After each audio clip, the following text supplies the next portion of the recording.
He finished his degree with a first. He was like one of the top in the year, and he was like, right, now what? He was in the same boat as everybody else. So yeah, here's a good example. One of my best friends, he's a gifted academic. I went to university with him. I met him at university, and he was one of these extremely bright kids from day one. Like, he was smashing. I mean, he was doing at secondary school international math quizzes against like the world, basically. He was like top of the top, and he had academia so easy. He said he had teachers blowing smoke up his arse. He was smarter than all the teachers. He was very mathematical, and he said to me at university, he's like, mate, I've got it made. He was like, he had in his head that, and he'd been told that if he carries on studying like he is, and he keeps getting the grades he's going to get, life is going to be sweet, like awesome.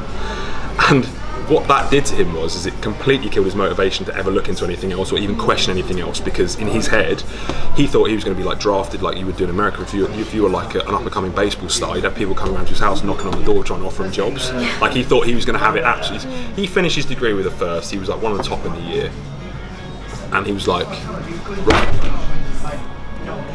now what? He was in the same boat as everybody else. So he then started having to apply for graduate schemes and everything else, and do you know what?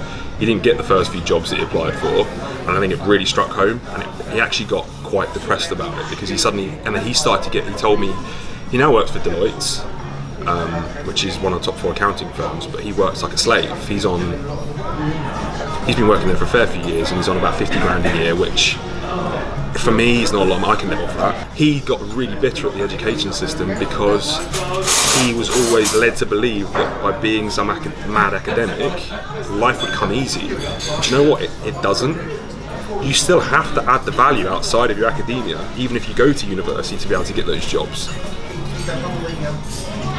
So he's a very good example of someone that I would think about. If you're very academic, you think, oh, Elliot's chatting crap, I'll smash my exams. Yeah, but what do those exams really mean in the eyes of actually getting employment or starting your own business? Nilch.